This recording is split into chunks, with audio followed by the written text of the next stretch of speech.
Welcome and thank you to everyone who are joining us this afternoon for this discussion on public investment priorities on a shared island. We're delighted to have the ministers responsible for public investment on the island of Ireland with us today. Today's event is part of the Shared Island Week that we are celebrating, which is coming to an end today. And we're delighted to be hosting today's event in collaboration with the Shared Island Unit. We're also delighted to have our friends and partners from the Bank of Ireland with us today. And we do indeed thank the Bank of Ireland for their ongoing support in what has been a series of events on the Shared Island that we've had over the last number of months. We've hosted events with Minister Agnew, Mairead McGuinness and Simon Hoare. So we've had a really great set of engagement events, and I'm sure today's will be fabulous to close the series out. By way of housekeeping, I would just ask that if anyone has questions, as I'm sure you will as we go through this afternoon's session, please just put them in the chat box, either directly or you can send them via chat to Paul Lynham, and Paul will collate those questions for discussion after we hear from the ministers. This afternoon's event is being recorded. It is a public event, so just so that you're aware of that. And apologies, I probably should have introduced myself before we got into all of that, but better late than never. For those of you who don't know me, my name is Marie Doyle and I am a board member with the British-Irish Chamber of Commerce. But for this afternoon's session, I'd love to introduce you to Damien Garvey. Damien is Head of Group External Communications and Public Affairs with the Bank of Ireland, and Damien will moderate this afternoon's discussion. So Damien, over to you. Thank you very much, Marie, and thank you for that introduction.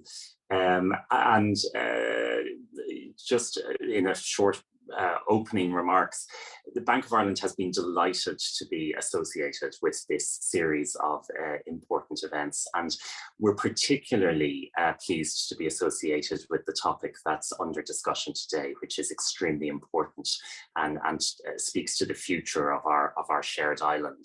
And as a lender that operates across the island as a whole, this is something that we're really happy to be associated with today. Delighted to be joined by Minister McGrath and Minister Murphy, and really looking forward to a very fruitful and interesting debate this morning. So I think without further ado, and I know we have a lot of people joining, and we want to leave plenty of time for both the contributions and the questions. Without further ado, I'm going to hand over to our first speaker, the Minister for Public Expenditure and Reform, Minister Michael McGrath. And over to you, please, Minister. Well, thank you very much, Damien, and good afternoon, everyone. I'm genuinely delighted to have the opportunity to take part in this event, and I do want to thank the British-Irish Chamber of Commerce and of course Bank of Ireland for supporting the event as well. And I do want to start with an apology that we had to reschedule the event last week, and apologise for any inconvenience caused to everyone. It was because of government business. There was a cabinet committee and then a full cabinet meeting that we had to hold at short notice. So thank you for your patience, and I'm delighted that we were in a position to reschedule the event for this afternoon. And I'm particularly pleased to be speaking here alongside my counterpart in the Northern Executive Minister for Finance, Conor Murphy. It's great to see you here, Conor, as well, participating. The collaborative nature of the discussion this afternoon mirrors the joined up approach that I think we would like to see to public investment on the island of Ireland. And I have no doubt that the Chamber and all of your members will agree that in looking at the economic, social and geographic context for public investment on the island of Ireland, there are both north, south and east, west dimensions to how we can work together, with opportunities in both directions undoubtedly. And when we talk about public investment, a key part of the conversation is about stimulating private investment and enterprise as we look to meet the needs of the island in a sustainable, inclusive way, because we can't do it all with public investment, but public investment can be a key lever for private investment across the island as well. And of course, at its core, the government's Shared Island Initiative is about being more ambitious and more focused on practical actions to meet common challenges and to take up opportunities in a cooperative way across the island of Ireland. In essence, we are seeking to work for a shared future, and public investment is central to how the government will aim to achieve that in the years ahead. So just back in October, we set out our approach, our resource commitment, and our priorities in the shared island dimension of the revised National Development Plan.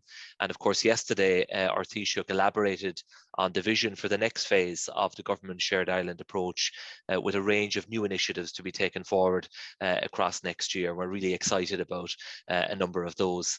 By 2040, the island of Ireland will be home to around 8 million people. That's an increase of more than 1 million people from today.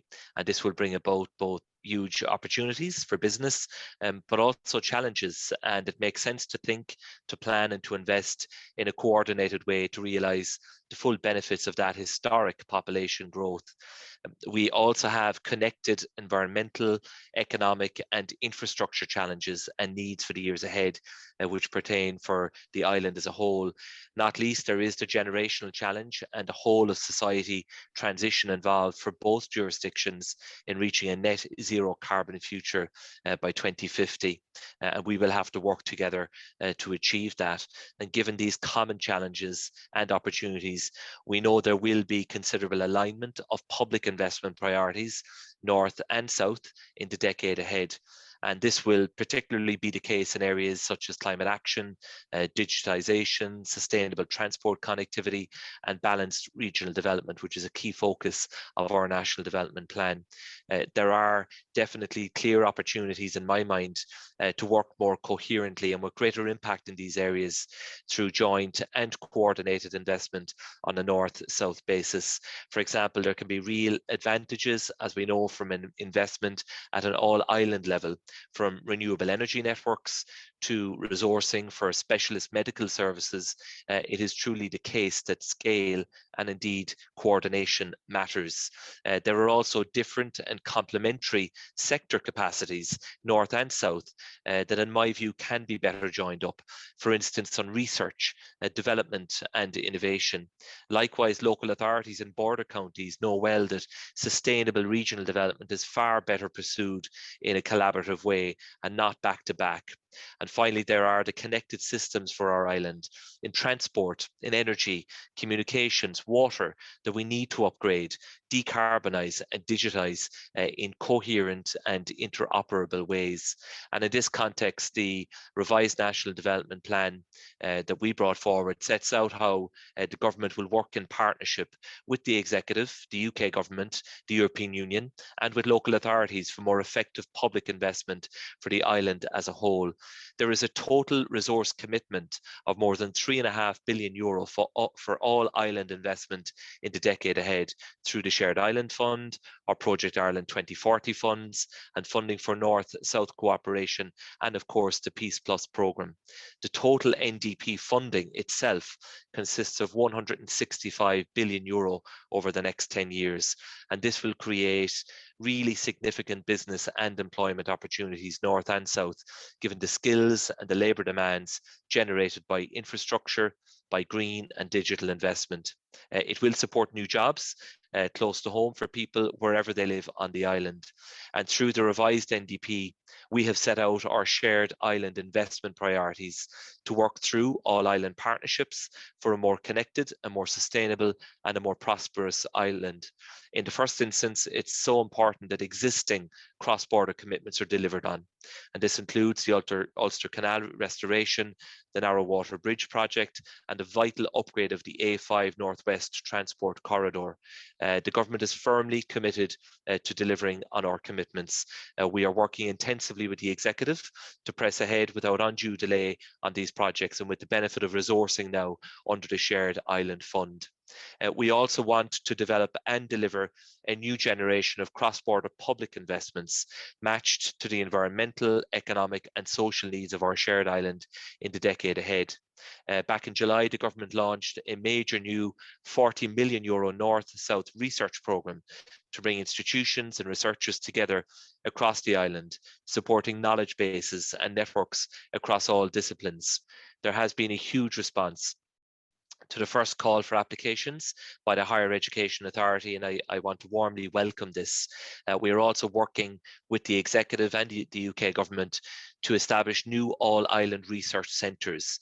These will conduct world-leading research and innovation by joining up complementary research and industry capacity across the island. This will include areas of shared priority for both jurisdictions, such as climate, cybersecurity, digital health, and precision medicine, and it makes so much sense that we would work together in all of these areas. And this will be led on our side by Science Foundation Ireland and supported by our Shared Island unit. The objective is to enhance the R&D base that is fundamental for high-value enterprise growth and investment on the island. As part of the NDP process this year, we engaged with the Executive, the UK Government, and with local authorities, business representatives, and other stakeholders across the island to help share our priorities, which extend across virtually all sectors, including, of course, investing in the coordinated rollout of electric vehicle charging networks across the island, enhanced rail connectivity, including an hourly Dublin-Belfast rail service, exploring cross-border and all-island approaches on renewable energies, and developing cooperation between higher and further education institutions on an all-island basis. As the Taoiseach set out yesterday, these investment priorities are now being taken forward across government, led by ministers through their departments and working with executive counterparts as well as UK and European partners, so that we move forward next year with a suite of new investment and cooperation initiatives for the island. Of course, a really important part of the picture is the Peace Plus programme, which is supported by the government and by the executive with the European Union and significant support from the UK government. Peace Plus comes on stream next year and will provide over €1 billion in the period out to 2027, supporting peace and sustainable development across Northern Ireland and the border counties, and building on the work of the preceding Peace and Interreg programmes. Peace Plus is directly complementary to the capital investment we are bringing to bear through the Shared Island Fund and Project Ireland 2040. It will support a range of practical actions that contribute to connectivity, prosperity, and sustainability across the island. Among the many planned Peace Plus programme elements are a cross-border skills programme, an innovation challenge fund, a geothermal energy pilot, sustainable rolling stock upgrades, and investment in smart towns and villages. Peace Plus is a major demonstration of the European Union's enduring commitment to peace and progress on our island, and to supporting that through sincere and ambitious partnership with the UK government. In addition to our cooperation through Peace Plus, we also see potential to invest in coordinated ways, for instance with the city and growth deals in Northern Ireland, and we will work to make linked and joint investments through close working relationships with our colleagues in the executive and with the UK government, and supporting cross-border local authority partnerships both through the border region and beyond. So that's the government's perspectives for public investment on a shared island. We've allocated significant resourcing and defined objectives across each sector as an integral part of the revised National Development Plan. We will complete existing commitments and work through all island partnerships and new projects to meet integrated challenges and our common interest in connectivity, sustainability and prosperity. And finally, we will invest to realise the full potential of our shared island in economic and also in societal terms. So thank you so much, Damien, and I really look forward now to listening to my colleague, Minister Murphy, and then to engaging with the members of the Chamber in a discussion. Thank you very much. Thank you very much, Minister McGrath. They're really interesting opening remarks, and I think there'll be a lot to unpack there and get into in the Q&A. But first, delighted to ask Minister Conor Murphy, Minister for Finance in the Northern Ireland Assembly, to now make your opening remarks. Minister, over to you, please. Thank you very much, Damien, and thank you to the British Irish Chamber and Bank of Ireland for the invitation. Very, very pleased to be with you today. I understand fully Michael's difficulty last week. I had an executive meeting this morning to try and get the budget through, and as always, there's some wrangling over these issues, so I was kind of facing the prospect of a no-show today myself, but thankfully we got the consultation process agreed for our budget and out to public consultation, so I'm very, very pleased to be here. Michael has given a very, very comprehensive overview of and detail of the projects and the schemes and the potential that we're involved in. So I don't propose to rehash that. I think it would be more useful to take ourselves into a discussion. But suffice to say, I concur very much with his view in relation to that, the potential of it all, the imperative that we have for cooperation. I mean, even with the difficulties that Brexit has thrown up for us, the level of cooperation is very strong. The All-Ireland economic cooperation has actually grown, not surprisingly, I suppose, with the difficulties in trading with Britain. And so the commitment to that type of cross-border all-island development across a whole range of matters is more important perhaps than ever. And thankfully, with the funding that Michael has outlined and identified, that additional funding, those development plans, then I think we do have an opportunity to actually plan for that into the longer term and to apply the resources that are needed to complete a lot of those projects. Particularly, he mentioned also the issues of zero carbon. I mean, climate change issues don't stop at the border. Nor should the solutions to the climate challenges that we have stop at the border. I mean, we have a significant potential here for renewable energy right across the island, and that's something that will require long-term investment, something that we're looking to as well. He mentioned the Peace Plus programme, which is, again, I agree, is hugely important, a significant advance on what had been in Peace 4 and Interreg. There's now combined together in Peace Plus, but over €1 billion over 7 years is huge. Make a huge contribution to that type of development across the island. And when you ally that to the Shared Island Fund that he mentioned, operating from the Department of Taoiseach, and then put those together with the National Development Plan that the government in Dublin has launched and our Executives Programme for Government, that gives you a template, I think, for this type of investment in the time ahead, plus the resource there to try and match that. Now, we are in the position where we don't have I suppose the economic levers to raise the finances that we would sometimes need to drive in that direction. We essentially are reliant on the budget that is delivered from London. We do have a 3-year budget, which is a welcome development because we have operated for a long number of years on an annual budget, which makes long-term planning, such as outlined in Michael's presentation, very difficult. But we have a 3-year budget. We don't certainly have anywhere near the level of resource or capital that we would like to have. But nonetheless, we do have an opportunity at least to plan into the future and trying to shape proposals over the next 3 years and to set a course of action which will be followed beyond that and tap into, as I say, the development plan in the south, the fundings that are available both north and south, fundings that are available on an all-Ireland basis for those. So it's very important that we continue to cooperate and collaborate, as Michael has outlined. The North-South Ministerial Council is a very good vehicle. It's unfortunate some of the work that are being interfered with at the moment, but certainly we would like to see continued and enhanced levels of cooperation in relation to these. These are hugely important matters in the times ahead. There is a very significant amount of work to be get on with on an all-island basis in terms of all of those areas that were outlined: infrastructure, health investment, services. And I'm a border dweller myself, so I know exactly the ruptures that border can create in everyday life. And so there are a huge range of measures that we can be getting on with, and there is a significant degree of public funding available to do that. And that in turn, and I agree with Michael's point, that in turn can act as a lever for private sector funding to come in support of that. So I look forward to ensuring that the investment that we can bring is actually multiplied by a significant input from the private sector. And I think it's generally the sense that once they see that investment, that you find that comes along behind.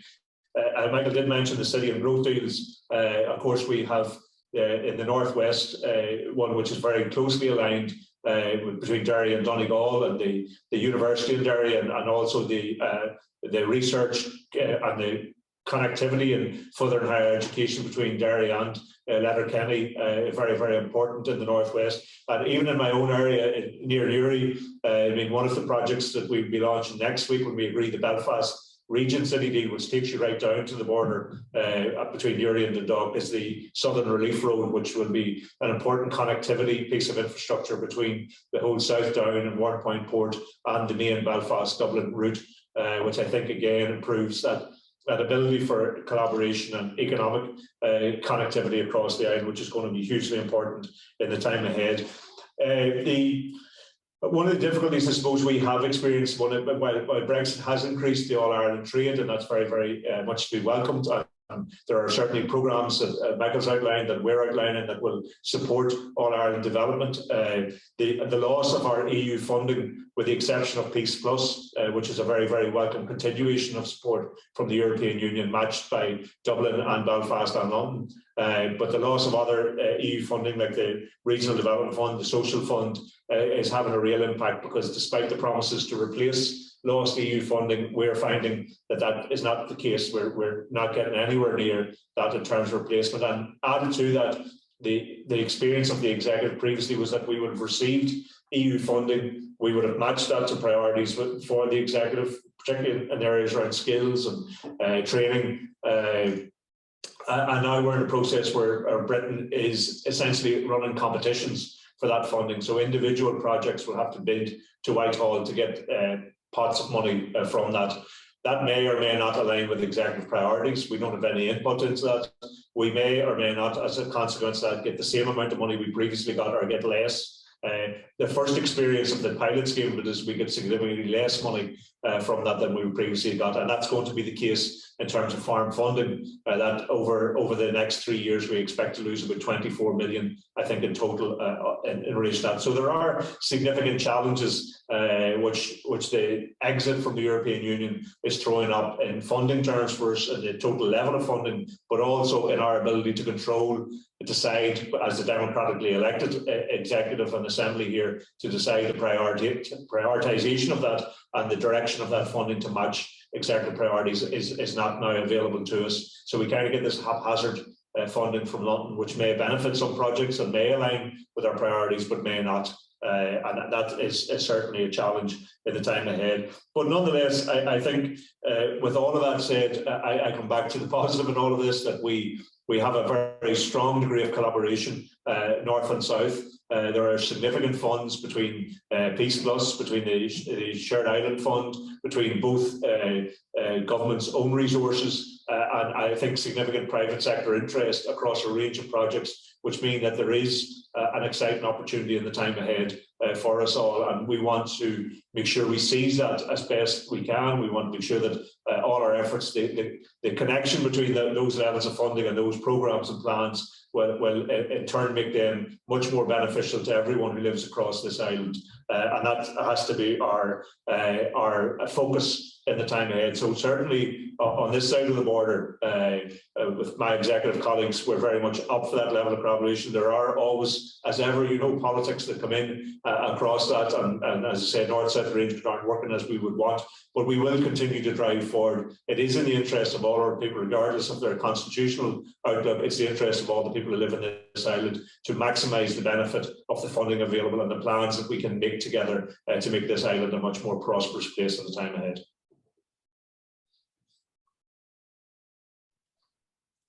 Thank you very much, Minister Murphy, and really fascinating remarks there. And thank you to both for your opening remarks. We're going to move to the Q&A section of the session, and if I may, I might get the ball rolling on that one. As I was listening to both of you speak, this topic speaks to the future of the island. We're talking about significant population growth. We're talking about our carbon neutral ambitions, which are very challenging. We're talking about infrastructural development, health, research and development, peace. These are fundamental to our shared future. And of course, that does call into question matters of funding, So I was going to put a question to each of you, if I may. So firstly, in relation to your comments, Minister McGrath, the government has committed, I understand, to ring-fencing funding to at least the current level of the Shared Island Fund to 2030. And given all of the moving parts here and the challenges and the opportunities, do you think, Minister McGrath, that it's likely that that allocation could increase? And what are the determinations that might inform any increase in that funding? If I could ask you that question. Sure. Sorry, yes, no, actually, if you wish to go ahead, and then I'll put a question to Minister Murphy. Thank you. Yeah, sure. Thanks very much, Damien. And look, as you have acknowledged, we have made a commitment in the National Development Plan to €500 million out to 2025 for the Shared Island Initiative and to matching that in the second half of the decade. So that is a really significant commitment from the Irish government, and that can be complemented then with a number of other funds that we have under Project Ireland 2040. For example, the Rural Regeneration and Development Fund, where we allocated €6.5 million from that fund this year along with the Shared Island Fund allocation to enable the delivery of phase 2 of the Ulster Canal. And there are a number of other funds under the Project Ireland 2040 initiative that are separate to our commitment to the overall Shared Island initiative. But I would make the important point that it really is about delivery. And I would love a situation where we get to the point that we spend all of that money and the money that the executive is able to provide and the UK government, and that we deliver these projects and we're looking for more projects to do. I really hope we get to that point. That's a problem that we would like to meet. But just as we face delivery challenges south of the border, there are also delivery challenges in the north. And whether it be in planning or approval or design and delivery, labour shortages, skill shortages, our focus really across the whole island from our perspective in the NDP is about delivery and getting the projects over the line, because many of the projects that we have mentioned already here at this event have been talked about for a long time, and I think that is where we need to place a really keen focus. If we do get to that scenario where all of the funding that we have committed has been spent, then of course the government will examine the possibility of doing more, and we will have to take into account, to answer your question, considerations such as the position with regard to the public finances, resources available, the projects that we would be committing to, value for money, project oversight, and so on. But from where I sit as somebody who is in charge of the National Development Plan in Ireland, getting the projects done is the number one priority. We'll have a significant underspend on the capital budget this year as we had last year, and COVID is the main reason for that, because the construction sector, as was shut down for much of the early part of this year. But we are increasing the capital budget further. So next year, for example, there will now be a total of €12 billion available in Ireland for capital projects under our public capital investment programme, and I really want to see that delivered. And we are also improving and modernising the way in which we deliver projects. There's a major initiative underway that the Attorney General is leading to essentially rewrite our planning code, and we think that will help to reduce the risk of significant delays in projects. So that's just by way of context. Of course, we will consider doing more, but I really hope that is a problem that we have to face because we've spent all the money. Thanks, Damien. Thank you very much, Minister. That's all very clear. Minister Murphy, I might turn to you with a question as well. You did set out your own, I suppose, budgetary constraints and your view of the world in your opening remarks, but you did also point to a positive step, I think, if I heard you correctly, from 1 year to 3 year budgeting. And I suppose in that context, what is the likelihood from your perspective that the Northern Ireland Executive might make a similar all-island commitment to 2030, if I may? Yeah, thank you, Damien. I made the point that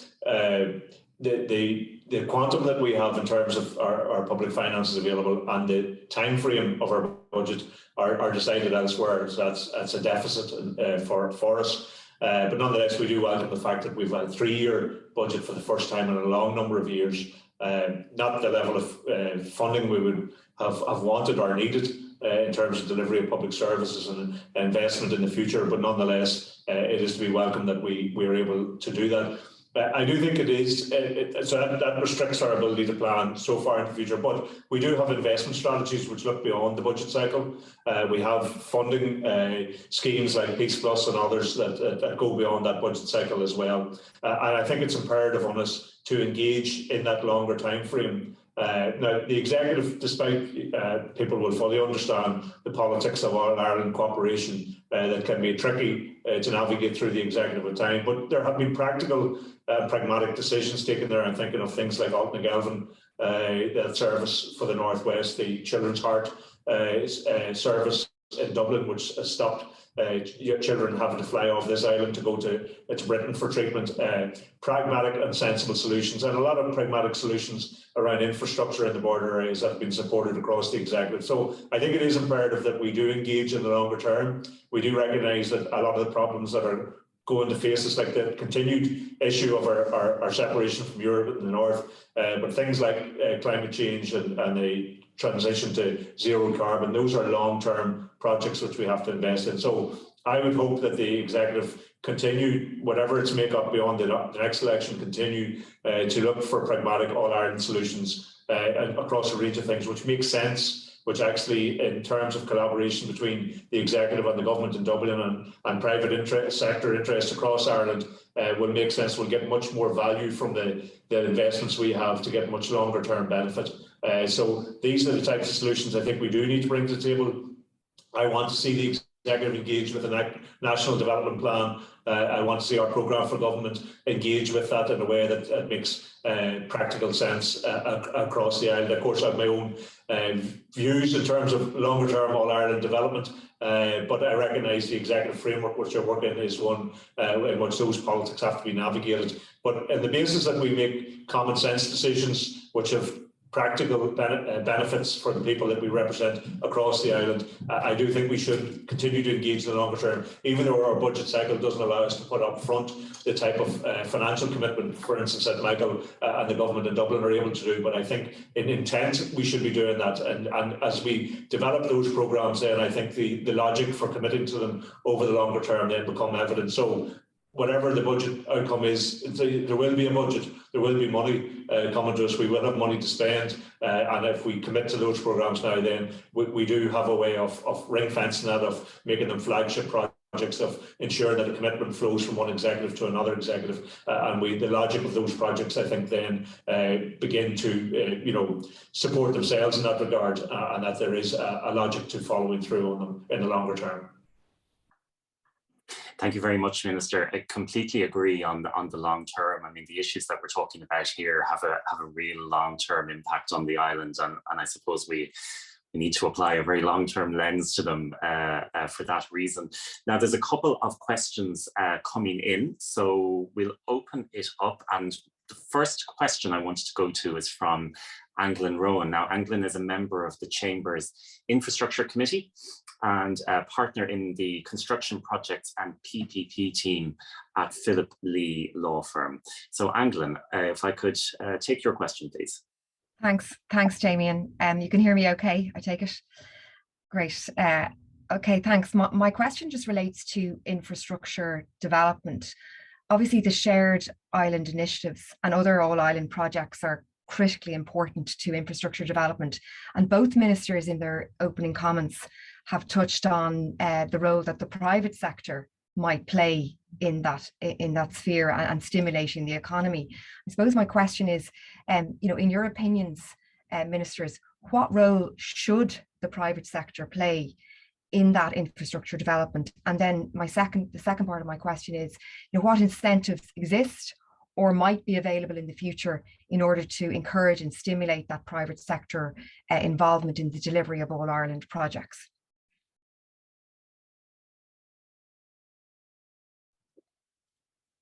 Thank you, Anglin. Thank you. Minister McGrath or Minister Murphy? Yeah, I'm happy to come in there.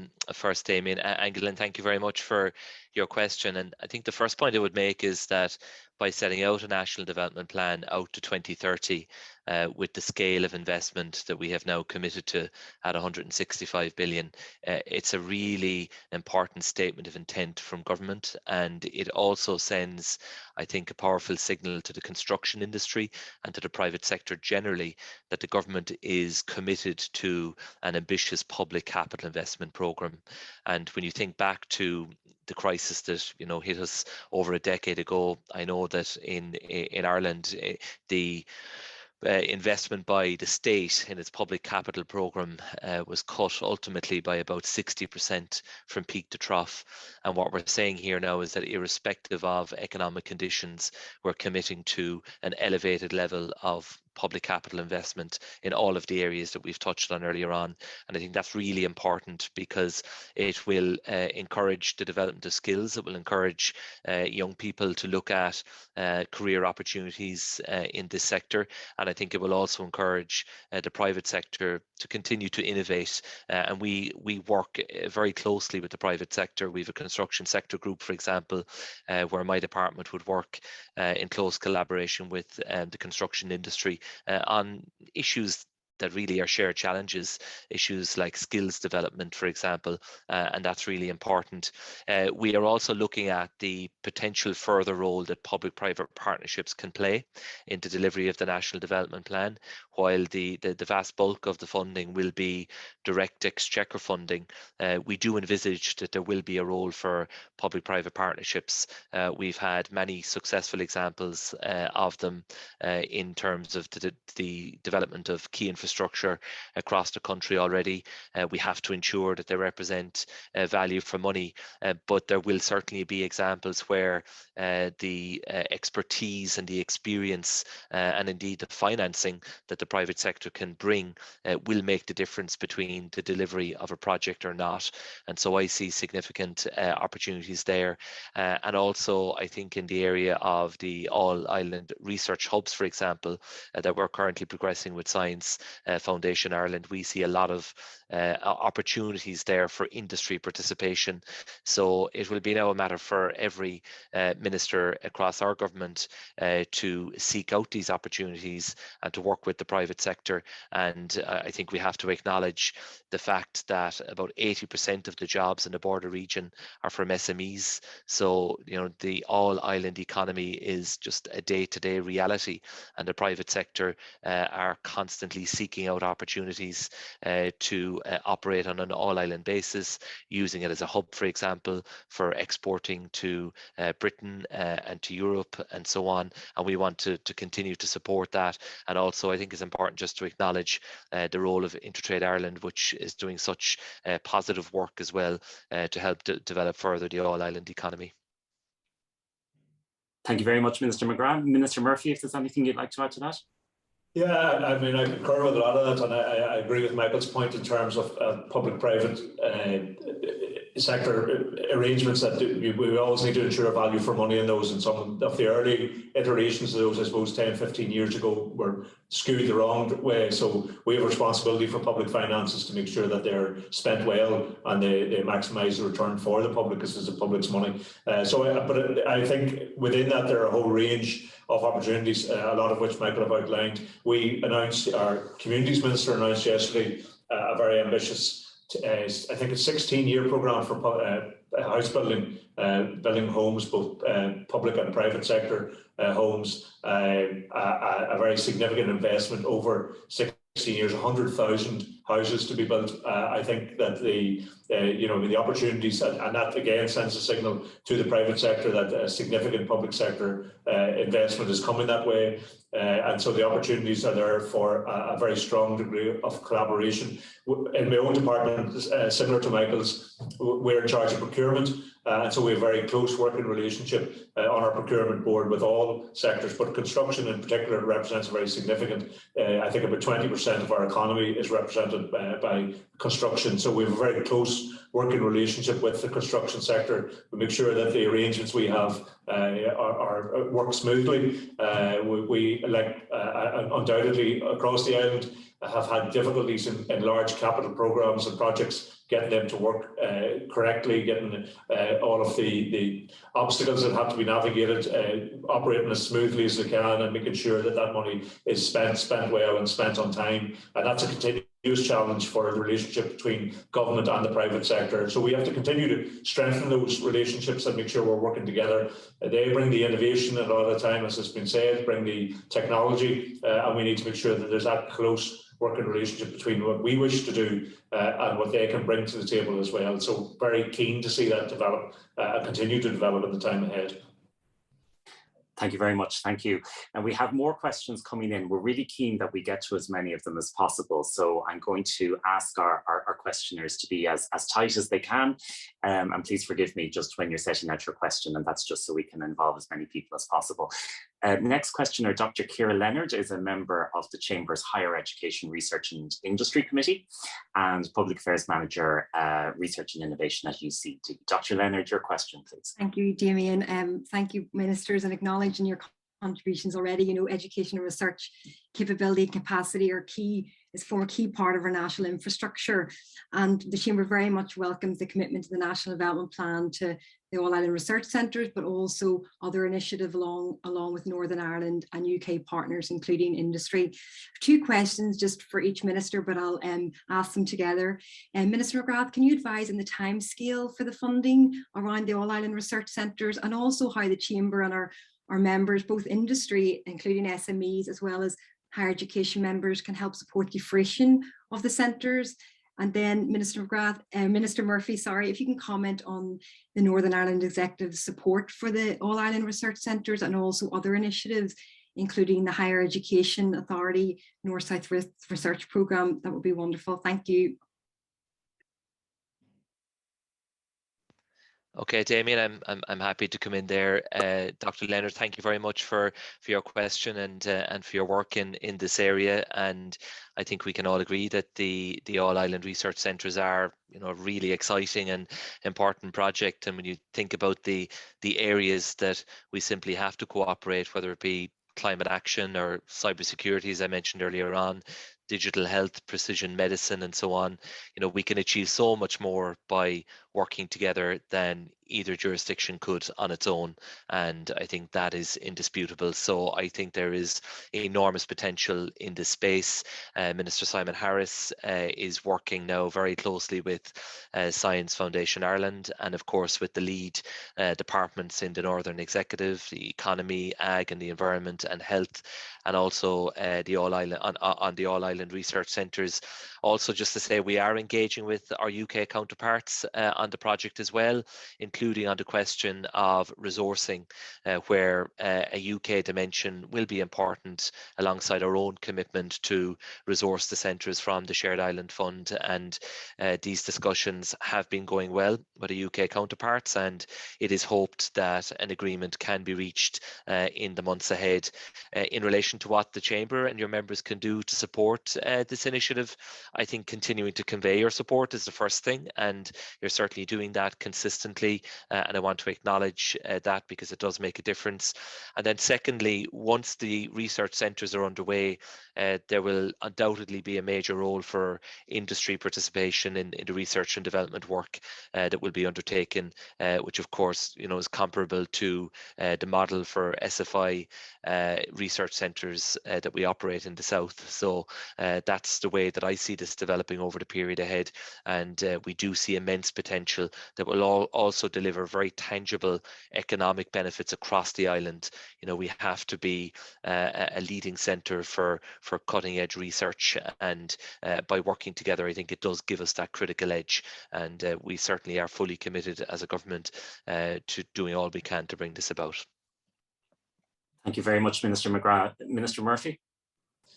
Thank you. And yeah, the Department for Economy leads on this in the northern side of the border, with collaboration from the other departments that Michael has outlined. And I know they are working with the HEA and looking at the developing these proposals, and obviously then hopefully they'll be brought to the executive then so we can provide some level of support for them. I was very encouraged, I have to say, when the Shared Island Fund was announced, that the emphasis that was put on this type of project, I think, again, with some of the practical and pragmatic things we have, and particularly the focus put on it in the Northwest, where we're trying to obviously enhance McGee University and bring up the student numbers there. And we've recently opened the medical school there as well. So it adds to that sense of regional balance in terms of these matters as well, which is very important for us. So we were very encouraged that the emphasis put on in the Shared Island Fund when it was launched. And I would be very sure that, you know, when the Department of Economy brings forward a proposal, the executive would be supportive of this. I think it's a no-brainer for us all, you know, to increase that level of knowledge, research and innovation and involve, as Michael said, private sector in that to make sure that we all benefit from that. So yes, I'm very hopeful that we will have the resource needed to match that and to bring these projects on. Thank you very much. Thank you. We have another question in from David Gunn. David's a partner in the construction, infrastructure and utilities team at Mason, Hayes and Curran. So David, your question, please. Thank you, Damien. Good afternoon, everyone. My question relates to the coordination of North-South infrastructure. There has been some concern expressed in the Chamber that the absence and full engagement of DUP ministers in the North-South Ministerial Council could potentially jeopardise the delivery of key all-island infrastructure into the future.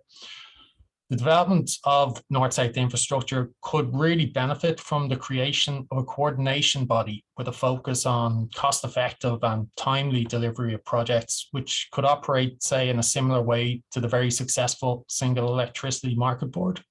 So my question is, would both ministers see the merit in having such an oversight body for coordinating North-South infrastructure?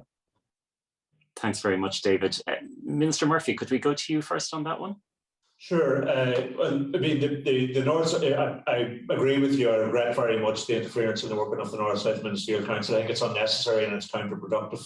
And hopefully, the sooner we can get the protocol arrangements finalised and agreed between the European Union and the British government, that we can get past the noise and the nonsense that has been going on for the last 6 or 9 months, then the better, I think, for all of us. So I regret that, but the North-South Ministerial Council can provide a forum for a lot of the collaboration and cooperation and oversight that you say. But I think in terms of significant capital projects, there's always scope to look at how we can improve, particularly on an all-island basis, can we improve that type of oversight. I know the executive here are considering the idea of an infrastructure commission. We already have a strategic investment board here as well, and I think it's in our interest to ensure, given the types of programs that we've been talking about over the course of this discussion, that there is a specific focus in looking at those all-Ireland developments, that we are making sure they happen, that they're timely, that the money that we all will have to contribute to them is well spent and is maximised. So I'm very, very open to the idea of looking at that type of oversight. I do want to see the North-South arrangements operating to their fullest extent, and when they are going at that level and going well, I think we do get a very significant degree of cooperation and oversight from them, but very happy to look at how we can strengthen and improve that, particularly in relation to large infrastructure projects. Thank you very much. Minister McGrath, if there's anything you'd like to add to that as well? Yeah, David, thanks very much for that question. And look, the lack of meetings on a north-south basis has been really disappointing, and you know, it does impact on progress in areas of common interest, and you know, where we need to cooperate on issues. Having regular meetings does bring a certain focus and I think improved delivery. So it has been really disappointing, and I think we just can't stand back and wait for that system to become fully operational again. I think we have to step up our efforts to collaborate in every way we can, even on a bilateral basis. It's important that we do cooperate, and where there is a willingness to cooperate, then I think we need to press ahead and do that, because the kind of challenges that we face collectively are not standing still. You know, those challenges will continue to grow, and so our efforts need, in my view, to be accelerated. You make a very good point, David, in relation to the single electricity market, and I think it does represent an innovative and indeed a very successful approach to all-island cooperation. As to whether or not it can represent a template for further coordination in the delivery of infrastructure is something I think that is worth examining. But I would make the point that the key driver really of getting things done is having good political support, having good relationships, having a commitment and oversight from both administrations on the island to deliver joint projects.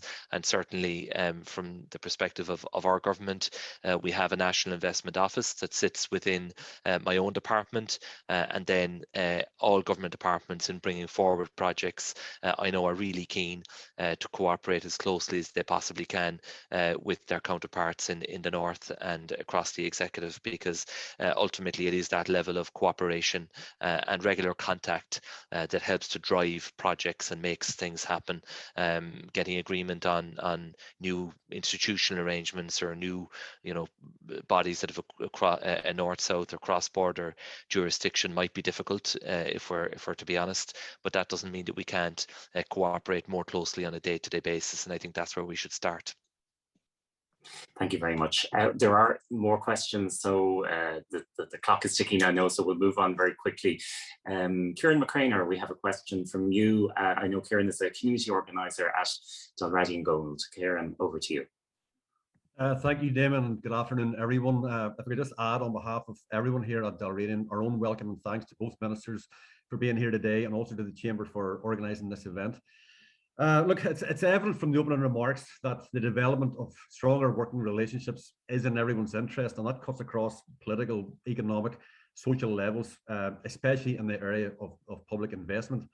Now, with that in mind, private sector companies recognise that both jurisdictions will face similar challenges across key areas. That includes the likes of planning, climate change and sustainability, as Minister Murphy referenced earlier on, inequality and health, to name just a few. So now that we know what the issues are, the question then probably moves on to the strategy, the how. So what I'd like to know is how do you see ministers, both jurisdictions, working more closely together to successfully address these shared challenges? Thank you very much, Kieran. Minister McGrath, Minister Murphy. Conor, do you want to take that first? Yeah, fair enough, Michael. Well, I think we are already working closely together, and as Michael said, while we both regret the interference in the formal arrangements in the North-South Ministerial Council matters, ministers can engage with us. We have areas of cooperation as well as outside those formal arrangements, and the day-to-day contact between departments north and south. Some of that has been restricted, and our ability to meet has obviously been restricted over the last 18 months now, almost 2 years, because of the pandemic. And that does affect, because, I'm sure, like myself, Michael, we would like to be sitting in a room talking to each other, sitting around the table, thrashing these things out, building up those relationships, which are important for doing business. And that has been interfered with, but nonetheless, that level of important work is on. And we have templates, as I said, for how practical cooperation has brought significant benefit to citizens on both sides of the border. Things like the Galvin unit, things like the children's heart surgery in Dublin. These are the types of things that demonstrate that practical working arrangement can bring very significant benefit to citizens in their everyday lives. And so the template is there for it. I think we just need to continue to drive that. I mean, it's not just that it's an ambition in terms of political or any other terms, it's an imperative, because, as you say, many of these issues that face us don't recognise borders. They are going to impact across the island, and our response to them has to be an all-island response. The pandemic was a clear example of that, and because we were all and are continuing to react day by day to circumstances, it hasn't been always been able to get that kind of as coordinated approach across the island as we would have wanted, because we are reacting to different issues at different times, and we have that kind of linkage with the approach in Britain, which sometimes is frustrating for us as well. But I think that's a good example, perhaps when we all get out of this, to look at that response, to say how, as an island, and an issue like that which affected the public health of the entire population of the island, and these are how can we look at that and see how we would have done that better does if ever such a situation arise again. But in that are the lessons for all of those practical cooperation matters that aren't about the politics of it. They're about what is best for the citizens who live here, what gives them the most benefit, and that's the sort of template I think that we have to follow. Thank you very much.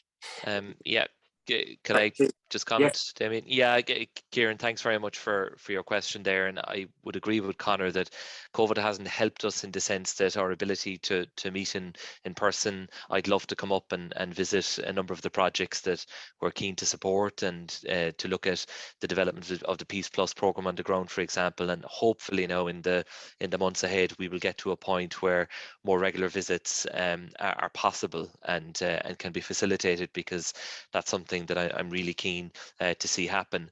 But like, one of the main reasons why we set up the Shared Island initiative is because we recognise that the challenges are shared challenges and that we can't tackle them on our own. And I do want to acknowledge that there is a lot of cooperation in the business community, not least facilitated and driven by the British Irish Chamber, of course by civil society. We have a lot of cross-border linkages and relationships there that are really important. Our local authorities that are side by side also cooperate very well in day-to-day terms. And so while the overarching institutional arrangement of the North-South Ministerial Council is not working so well at the moment, at a lower level, we are seeing good cooperation on the ground, and I think that's important. So I think it does come back to those relationships, nurturing them and developing them over the period ahead. And from our perspective in government, the Shared Island initiative, while it sits within the Department of Taoiseach, it is a whole of government initiative, and it only works really if the whole of government buys into it. And it is the subject of very regular discussion at Cabinet and at the relevant Cabinet committee as well. And the Taoiseach is particularly keen that every minister would play their part in strengthening and deepening the cooperation on a north-south basis to tackle these shared challenges. Thank you very much indeed. There is one more question that I'm aware of, and then I'll hand back to Paul. But first, just before that, and this is on something that both of you have spoken about, both in your opening remarks and in your answers. So really keen we get to this. This is from Sean Finlay, the Chair of the Chamber's Infrastructure Committee and Director of Geosciences Ireland. Sean, over to you. Thank you, Damien, and thank you, Ministers. I think to some extent my question's already been answered, Damien, because I was going to ask about Peace Plus, and clearly there's very strong endorsement and commitment to it articulated by both Minister Murphy and Minister McGrath. And I hope that that endorsement will extend across all political allegiances.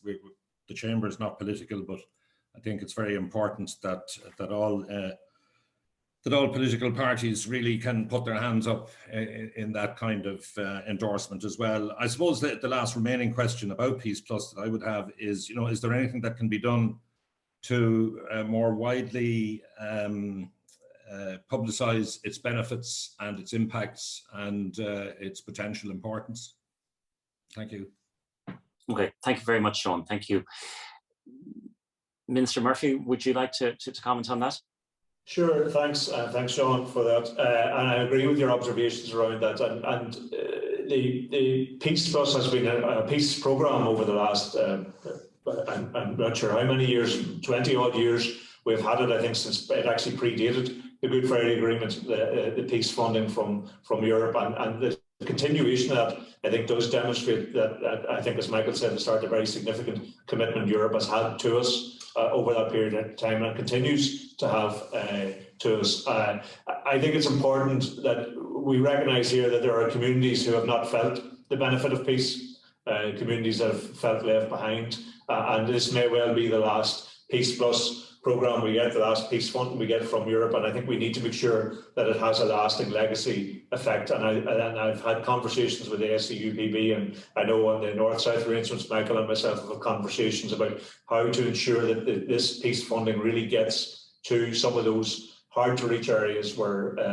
perhaps the full impact of the peace over the last number of years hasn't impacted. Economic impact hasn't landed with those communities, and we need to make sure that they feel that they have a stake in society and a stake in the future of this country. And so I want to see that really targeted very, very well. I've asked the SEUPB who operate it to make sure they engage very closely on the ground. There are a number of other funds. There's the International Fund for Ireland, a number of other funds that operate particularly in areas of Belfast in particular where there are peace walls and communities on either side of those, and they really need to feel the benefit of peace funding. And there are other really valuable projects in border areas as well that they've supported, and some hugely valuable work. And I think you're right. We do need to trumpet that a little bit to show the benefit of that funding over the years. But we need to make sure that this lasts very, very significant, over £1 billion or just short of £1 billion sterling, just over €1 billion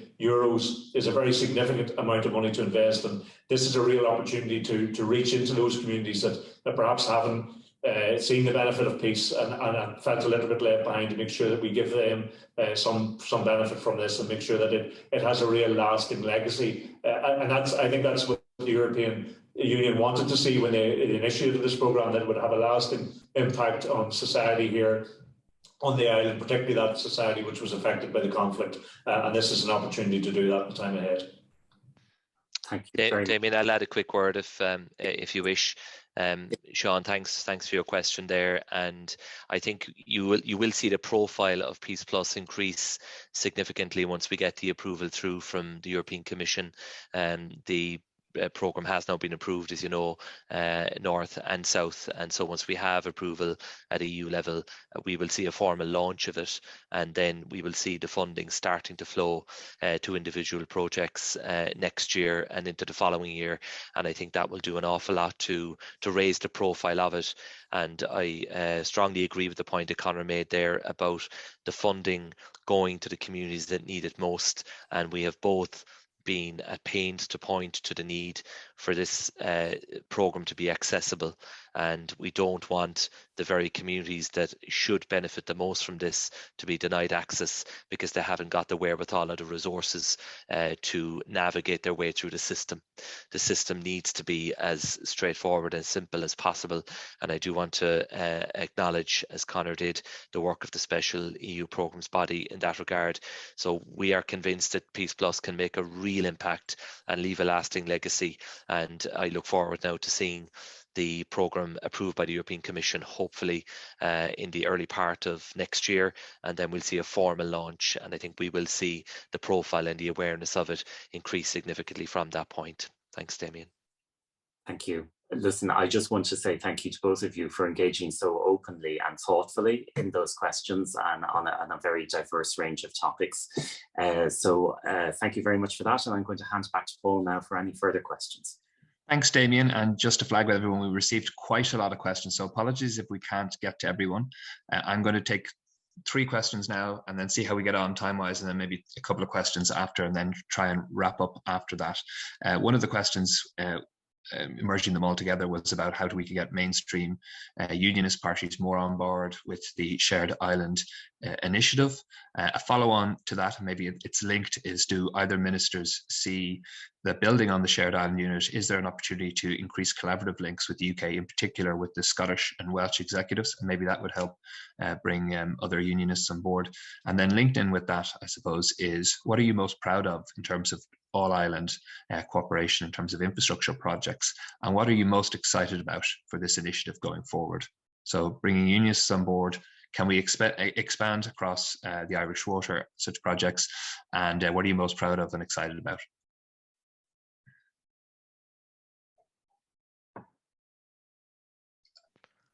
Conor, do you want to kick off? Yeah, sure.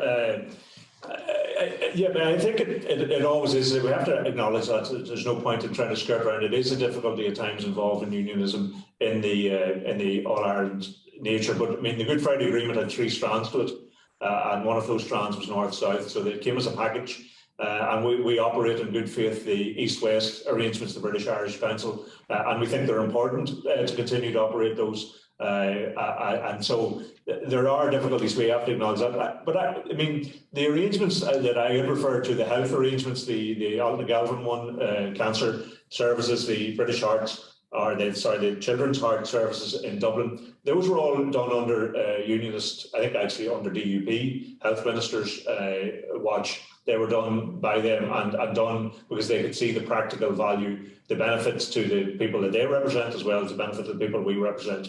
And I think that's the nature. I mean, All Ireland arrangements are a no-brainer. Partition, from a political perspective, was bad for the entire island. It created a rupture, particularly bad for those of us who live in the border areas. And arrangements which can undo some of that, whatever about the politics of it and the constitutional arrangements, but practical arrangements which can undo the difficulties that has created, have been very beneficial for all citizens, regardless of what their constitutional outlook is. The middle question, sorry, Paul, was...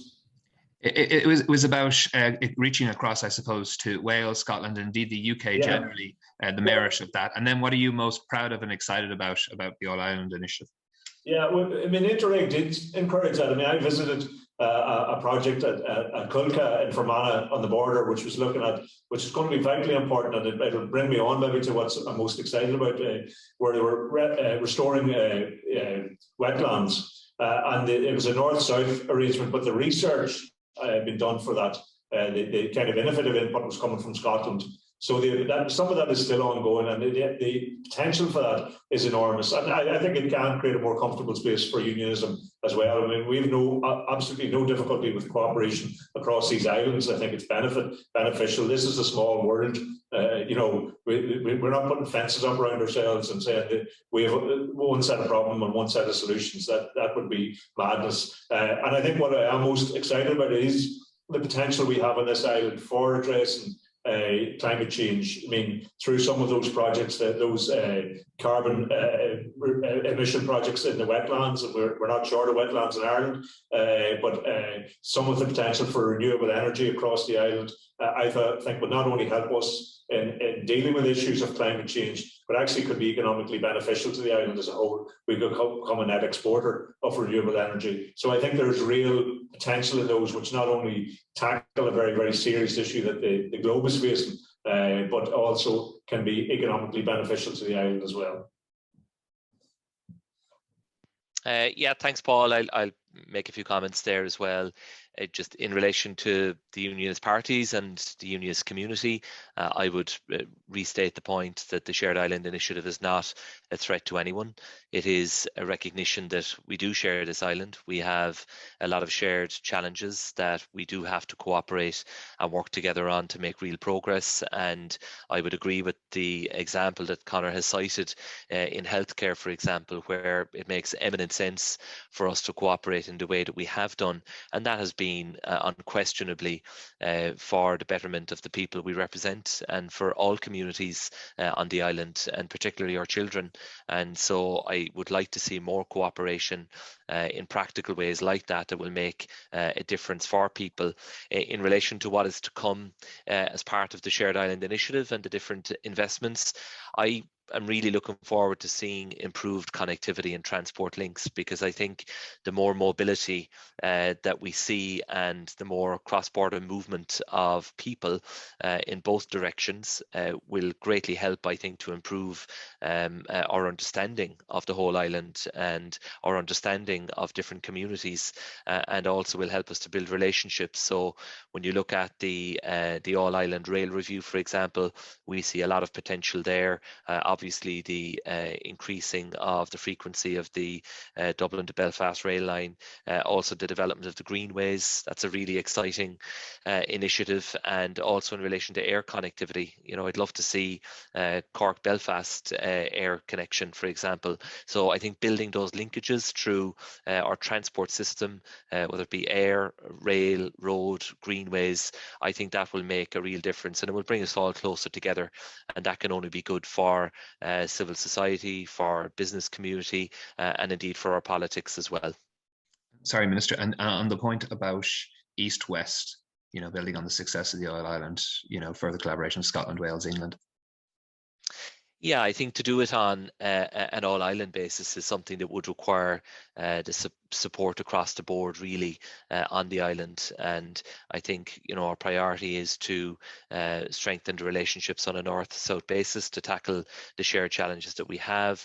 The Irish government is strengthening its links now in the post-Brexit environment with the Welsh government. You will have seen the recent intergovernmental conference that took place there in Wales, which the Taoiseach attended, and we work very closely with the Scottish government as well. But whether there is potential on an all-island basis to further develop those links, I think is something that we should consider. I appreciate that we originally scheduled 1 hour, and then both ministers' offices kindly agreed to extend that to 1 hour 15 because of, I suppose, what we had to get through. But apologies for everyone who didn't get their question asked. I will, if it's okay, but Minister, send it to your respective offices, some of the more technical questions, and if you could revert to that would be super. But Damien, I'll hand over to you to maybe hand over to Marie. Thank you very much indeed. And listen, just to once again thank both Minister McGrath and Minister Murphy for really engaging in a very open, thoughtful conversation and debate this afternoon. I found that thoroughly enlightening, and thank you very much indeed for your time today. Marie, we'll hand over to you to wrap up, please. Marie Doyle. Thank you, Paul, and thank you, Damien. Thanks so much to both Minister McGrath and Minister Murphy for joining us today, and indeed thank you to all of our contributors who came in with questions for the session today. As Paul said, I think we could have talked on for a lot longer today. It's a really engaging, a really positive discussion, and I want to thank everyone involved in that. Thank you again to Damien and to Bank of Ireland working with us on this Shared Island series. I think we would all agree, and I certainly take away from today, that collaboration on these shared challenges and shared priorities that we have, rather than, as I think Minister McGrath put it, working back to back, is the only way forward for us all in the island of Ireland.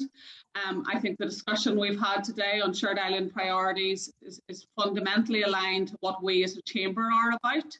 You know, our mission is to promote and support positive economic engagement and prosperity on these islands, including across the island of Ireland. And we're absolutely delighted to host today's session as part of Shared Island Week, and for both ministers to have taken the time to engage with their members today. I know all of our members are absolutely committed in their efforts to deliver positive outcomes across the island, north and south, whether that's in further and higher education, infrastructure, health, tourism, the arts, climate. And I think it's been a really welcome opportunity today to engage collaboratively around these topics with both ministers. So just to close out, I want to thank everyone involved again, thank everyone who took the time to be part of the discussion today, encourage you all to continue to engage and collaborate with each other on these priorities. And I think, you know, back to a theme which we touched on, to see these through to delivery and positive outcomes for all the people on the island. So thank you to everyone involved, and we'll leave it there.